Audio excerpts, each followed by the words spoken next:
of success born from the dust. Great Ark Farm. Great morning mga kabaka.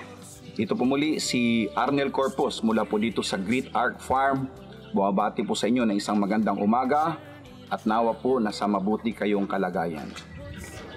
Mga kabaka, ngayong umaga ay gusto ko pong i-share sa inyo yung kalagayan po ng Philippine cattle industry para po alam natin kung ano po yung kasalukuyang dinadanas ng industriya at kung saan pa po ito pwedeng patungo. So sa ngayon po, ang cattle industry po natin, though hindi po siya kasing laki ng industriya ng manukan at pagbababoy, ay nakakatulong po ito sa pag-produce ng pagkain nating mga Pilipino.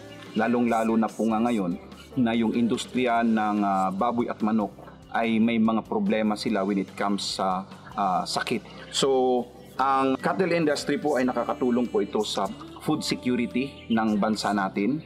At of course, nakakabigay po ito ng trabaho sa mga kapwa natin mga Filipino. Ito po ay hanap buhay ng mga maliliit na magsasaka. So, mayroon pong potensyal, kaya dapat natin pag-usapan. May mga problema din po, pero pwede po natin gawan ng paraan. Kaya ngayong umaga, gusto ko pong mapag-usapan natin ito para sabay-sabay po tayo na maglakbay sa industriya ng pagbabaka. Gaano nga po ba kalaki ang bakahan sa Pilipinas? Unang-una, medyo matumal po tayo pagdating po sa beef production. At katunayan, way back in 2021, ang ating cattle population ay nasa mahigit lang po 2.5 milyon. So, could you imagine, I think nasa 110 million Filipinos na po tayo ngayon at nasa 2.5 something lang po yung ating cattle population. At karamihan po sa mga baka na yan ay pinoproduce po sa mga regions. Ang malaking volume ay nanggagaling po sa Central Luzon at yung Calabarzon area po natin. Cavite, Laguna, Batangas, Quezon. Yan ang mga pinanggagalingan po ng mga baka po natin na marami. And of course, dito po sa amin sa Mindanao ay ang Northern Mindanao. So yan po yung mga regions po na nagpo-produce ng medyo marami-rami na baka dito sa Pilipinas. At ang market structure po natin, karamihan po niyan ay sinasaka po ng mga maliit po na magsasaka katulad po natin. So I think around 94% ng pinoproduce na baka sa Pilipinas ay pinoproduce po ng mga maliliit na magsasaka. And ito naman po yung consumption po natin. Hindi po kasing taas ng karni ng baboy at saka karni ng manok. Ang sa baka po, ang mga Filipino po ay nakakakain lamang po ng 3.6 kilos na karni ng baka bawat taon. So, medyo mababa po yan, no? Medyo mababa. Pero yan lang po ang kaya natin. Pero ganun pa man, sa sobrang dami po natin, yan po ay katumbas po ng 480 million kilos. Yan po ay around 3.2 million na ulo, mga kabaka. Ang baka lang po natin is 2.5 mahigit. Kayang-kaya po nating ubusin yung ating baka sa loob lamang po ng napakaikling panahon. Based po sa consumption na yan, mga 15% pa lang po yung napoproduce natin. Mga nasa 70 tons per year, which is 460,000 plus lamang po ang kaya nating i-produce locally dito sa Pilipinas out of the total consumption na kailangan po natin. Ibig sabihin, kung 15% lang po yung napoproduce natin, 85% po ay imported. Ini-import po natin yan mula sa Australia, Brazil at iba pang bansa. Bakit hindi tayo makapag-produce? Yan po yung magandang tanong. Unang-una po, dahil mataas po yung gastos sa pagkain. No? Mataas po yung gastos para mag-produce ng 1 kilo na karni ng baka. Hindi po katulad sa ibang bansa dahil malaki po yung kanilang industriya, napapamura po nila yung kanilang production cost dahil meron po silang economy of scale. Sa atin po, dahil sobrang liit ng ating cattle population, masyado pong mataas ang ating production cost. Later on, yan din po ang gusto nating i-share dito sa Great Ark Farm kung paano po natin pababain yung production cost kung paano po natin pababain para makapag-produce ng 1 kilo na karni ng baka. And then, ang pangalawa po nating problema dyan is yung very limited yung access po natin sa merkado. Madalas, tayong mga magsasaka, nadadali po doon sa gitna ng between sa produce natin at saka yung presyuhan sa palengke. No? Yan po ang problema natin. Ulit, dahil wala po tayong economy of scale, hindi po tayo makapag-demand ng magandang presyo. Dahil unang-una, aminin po natin, minsan hindi rin po tayo nakakapag-produce ng kasing ganda ng imported na produkto. At ang pangatlo po dyan is yung technological gap.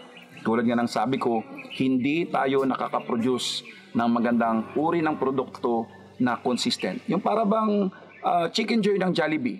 Bumili ka ng Chicken Joy sa Jensen or bumili ka ng Chicken Joy sa Manila. Parihong klase.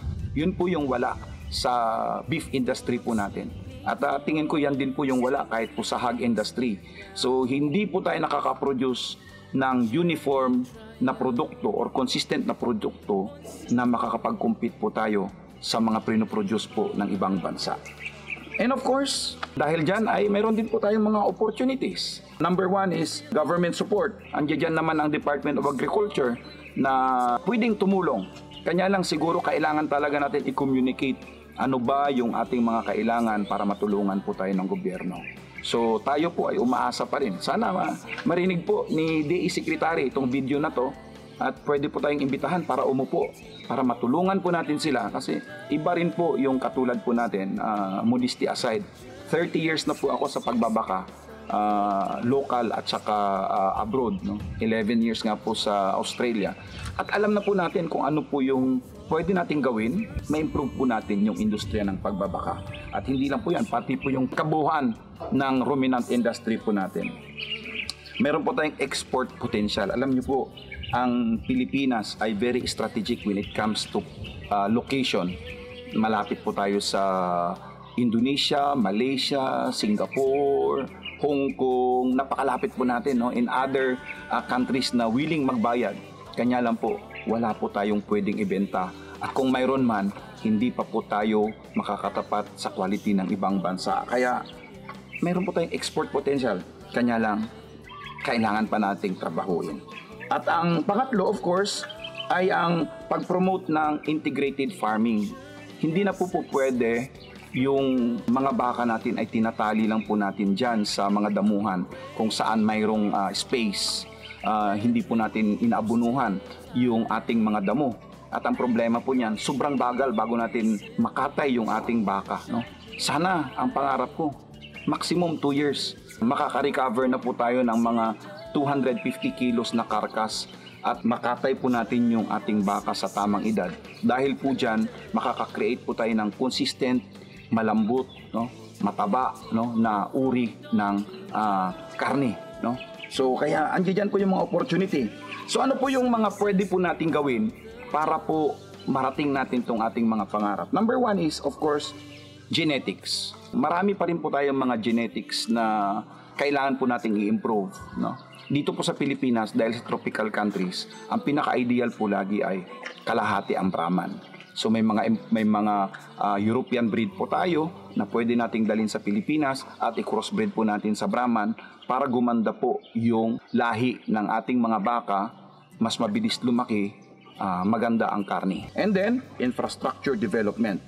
Kailangan po natin yan. Sa ngayon, problema po natin, yung slaughterhouse po natin, warm pa po yung karne na lumalabas. Sana po dumating ang panahon na yung karne po natin ay nasa box na pong lumabas. Mas malinis po yan, mas masustansya, at kailangan lang po nating aralin yung value po ng cold chain na yan. Mula po sa pagkatay hanggang sa pagpiyesa-piyesa, hanggang dumating po doon sa ating mga plato na hindi po nasisira yung karne natin dahil hindi po tayo marunong doon sa paghawak ng karne at saka doon sa kanyang pag-preserve. So kailangan po tulungan tayo ng government dyan na mabuo natin yung value chain mula sa pagkatay hanggang doon sa proper na pag-manage ng ating mga karne. Ang pangatlo niyan ay yung capacity building. Alam niyo po, katulad ko, I am very willing to share sa mga kapwa nating magsasaka yung aking kaalaman patungkol po kung paano po na makatay yung baka natin sa edad po na 2 years old, na makakuha po tayo ng magandang klase ng karne, no? Kailangan lang po natin turuan yung ating mga kapwa magsasaka. Kaya dito po ang Great Arc, opportunity po na ma-share po namin sa inyo ang aming nalalaman. And of course, bilang conclusion, ang industriya po ng pagbabaka, sobrang laki po ng room for improvement, sobrang laki po ng opportunity, at makakatulong po tayo sa ating national food security. Kailangan lang naman po natin, number 1, tulungan po tayo sa strategic investment. Wala pong financing na naitutulong, no, sa mga malilit na magsasaka. Sana po, SEC, mag-step up po yung DA at saka yung land bank. Tulungan po. Kasi alam nyo po, ang baka, wala pong biosecurity issues sa ngayon. At saka isang baka lang, 250 kilos na karkas, kaysa po i-invest natin yung ating pera doon sa maliliit na hayop na mabagal. At katulad ng rabbit, ayaw pa po kainin ng Filipino eh. Dito na po tayo sa karne ng baka. At tulungan natin sila, mag-invest po tayo sa technology, which is willing po kaming tumulong. Ang human capital, wala pong problema. Masisipag po ang mga Filipino.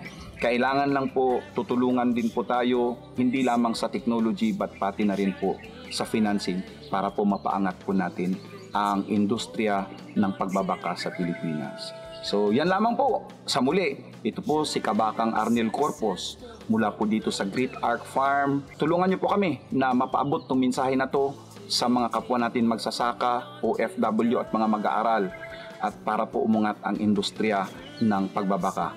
Please like, share, and follow ang YouTube channel po namin at Facebook page, ang Great Arc Farm ni Kabakang Arnel. Yan lamang po. Mabuhay po tayo at pagpalain po tayo ng Panginoon. Cultivating hope.